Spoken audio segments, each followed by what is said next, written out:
Hello students, welcome back to our channel. तो कल हमने देखा था डेटा टाइप्स, वेरिएबल्स एंड ये सारी चीज़ें मैंने आपको सब डिटेल्स में पढ़ाई थी। इसमें कुछ पॉइंट्स रह गए थे, मैं स्पेसिफायर, आइडेंटिफायर्स ये सारी चीज़ें पढ़ाने वाली थी। तो let's begin our part 2 of learning C programming together.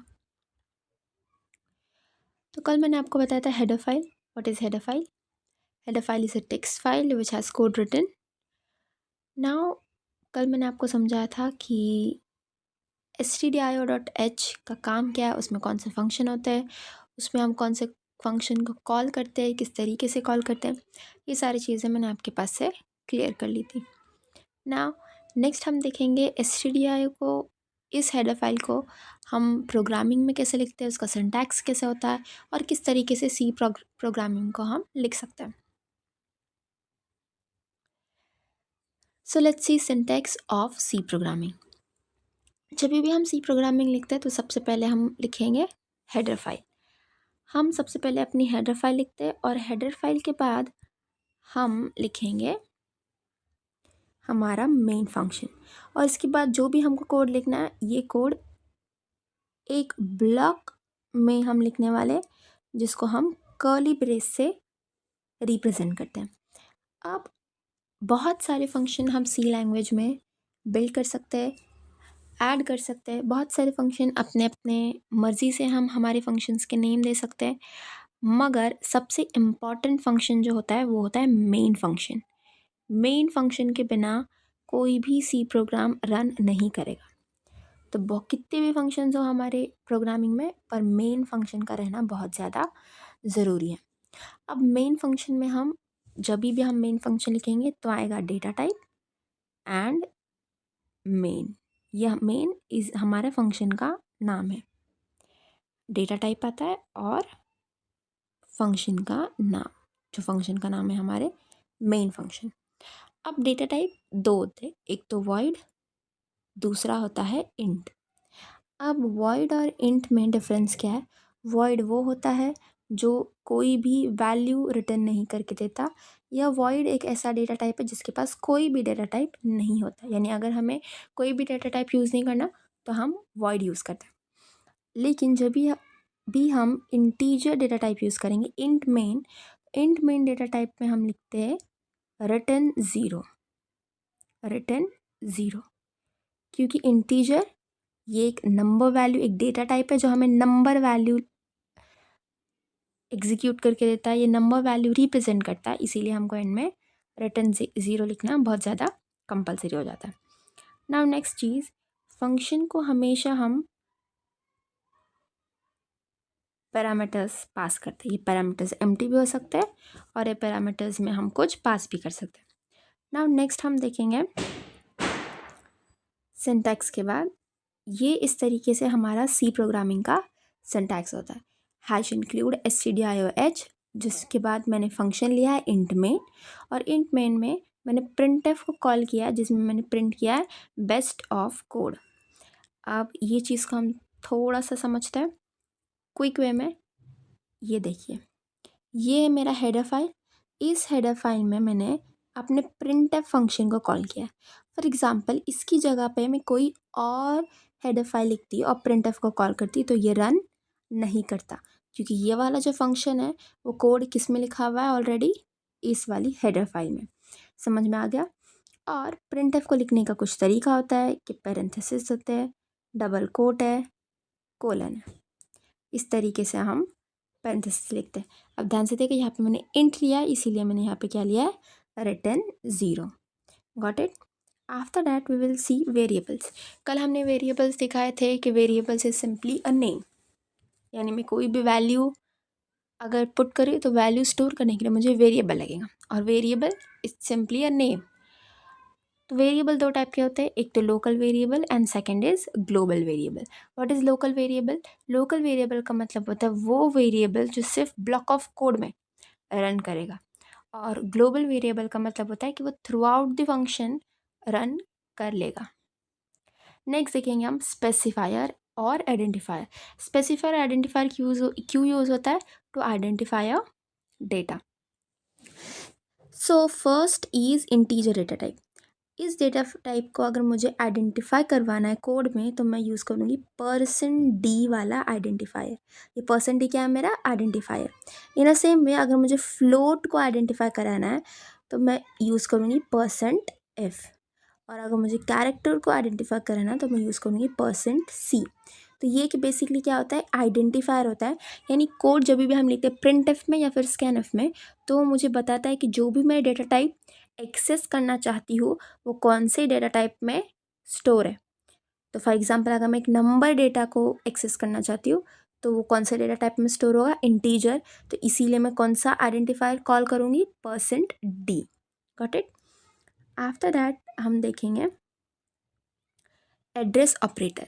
Address operator का बेसिकली मतलब होता है ये हमें एड्रेस देगा। अब मैंने आइडेंटिफायर से डेटा टाइप पहचान लिया है, अब एड्रेस ऑपरेटर से मैं वेरिएबल पहचान लूँगी बेसिकली। फॉर एग्जांपल अगर मैं लिख रही हूँ %d, तो %d मुझे बताएगा कि वो क्या है? इंटीजर। डेटा टाइप यानी मेरा जो डेटा है किस में रहने वाला है? इंटीजर में। अब एंड पर्सन फॉर एग्जांपल ए लिख रही हूँ मैं। ए क्या है मेरा? ये है मेरा डेटा टाइप, ए है मेरा वेरिएबल। मैंने बता दिया %d यानी ये जो मेरा डेटा है इसकी जो वैल्यू है मेरी a इज इक्वल टू 10, तो जो मेरी वैल्यू है ये कौन से इसमें रहने वाली है? इंटीजर फॉर्मेट में रहने वाली है, इसलिए मैंने %d वाला आइडेंटिफाई यूज़ किया। पर अब इंट में इंट a हो सकता है, इंट b हो सकता है, इंट c हो सकता है, तो मैं कौन से वेरिएबल को कॉल करूँ? इंटीजर में बहुत सारे वेरिएबल है, तो मैं कौन से वेरिएबल को कॉल करूँ? तो मैं a वाले वेरिएबल को कॉल करूँ। इसके लिए मुझे उसका एड्रेस पास करना पड़ेगा, तो मैं एंड पर्सन से मैं एड्रेस पास कर रही हूँ। Got it? ना if you see address variable में सिर्फ स्कैन एफ में पास करती हूँ। किस में पास करती हूँ? सिर्फ और सिर्फ स्कैन एफ में ये पास होता है। प्रिंट एफ में पास नहीं होता है, सिर्फ और सिर्फ स्कैन एफ में पास होगा। स्कैन एफ में हमको एड्रेस की ज़रूरत होती है, प्रिंट एफ में हमको एड्रेस की ज़रूरत नहीं होती। Next we will see our programs. तो सबसे पहले बेसिक प्रोग्राम हम देखेंगे। हमारा बेसिक प्रोग्राम है दिस वन। तो फर्स्ट प्रोग्राम है हमारा नॉर्मल प्रिंट करने के लिए। तो नॉर्मल प्रिंट करने के लिए हम सबसे पहले क्या करेंगे? हमारा हेडर फाइल लेंगे। मैंने हेडर फाइल डिफाइन कर दिया। हेडर फाइल के बाद मैं क्या करूँगी? मैं इंट मेन लूँगी। मेरा फंक्शन हो गया। फंक्शन में ब्लॉक ऑफ कोड रन करूँ जिसमें मैंने क्या डाला है? Print F best of code. तो मेरा प्रिंट होके क्या आ रहा है? प्रिंट होके आएगा मेरा best of code. Very simple. अब उसी वे में अगर मुझे स्कैन एफ को यूज़ करना है तो स्कैन एफ को यूज़ करने के लिए मैं क्या करूँगी? मेरा हेडर फाइल मैंने ले लिया है, मेन फंक्शन मैंने डिक्लेयर कर दिया है और मैंने वेरिएबल डिक्लेयर किया। अब मैंने आपको बताया था वेरिएबल दो टाइप के होते हैं, लोकल एंड ग्लोबल। तो ब्लॉक ऑफ कोड अगर मैं यहाँ पे देखने जाऊँ तो मेरा ब्लॉक ऑफ कोड कौन सा है? This one is my block of code. तो अगर ये ब्लॉक ऑफ कोड के अंदर मेरा वेरिएबल डिक्लेरेशन है दैट इज़ लोकल डिक्लेरेशन। लेकिन अगर ये मेरे पूरे फंक्शन के बाहर मेरा डिक्लेरेशन है, इट मीन्स यहाँ पे, तो दैट इज़ ग्लोबल डिक्लेरेशन। यानी फॉर एग्जांपल ये मैंने फर्स्ट ब्लॉक बनाया इंटीजर मेन से, ये मेरा फर्स्ट फंक्शन है। इस तरीके से मैं अगर कितने भी फंक्शन लूँ, सेकेंड थर्ड फोर्थ में कहीं पर भी मैं अगर मेरे ए को कॉल कर रही हूँ, ये मैंने ग्लोबल वेरिएबल में ए, कहीं पर भी वन में कॉल कर रही हूँ, बी सेकंड में, थर्ड में, फोर्थ में, तो ये ए कॉल हो जाएंगे, यानी ये ए को आइडेंटिफाई कर पाएगा। लेकिन अगर मैंने यहाँ पे इंटीजर ए लिया तो वो इंटीजर सिर्फ इस ब्लॉक के लिए, सेकेंड ब्लॉक के लिए इंटीजर ए काम नहीं करेगा। Got it? तो अब यहाँ पे हम देखेंगे मैंने इंटीजर ए से ले लिया है। अब इंटीजर ए लेने के बाद मैं करूँगी, वेट अ मिनट, इंटीजर लेने के बाद मैंने एक वेरिएबल डिक्लेयर किया। वेरिएबल डिक्लेयर करने के बाद मैंने स्कैनएफ से ए की वैल्यू ले ली। लेकिन स्कैनएफ से ए की वैल्यू लेने से पहले मुझे एक मैसेज डिस्प्ले करना है कि एंटर वैल्यू ऑफ ए, ताकि मेरी जो क्लाइंट है उसको समझ में आ जाए कि उसको एक्चुअल में क्या करना है। उसको क्या करना है?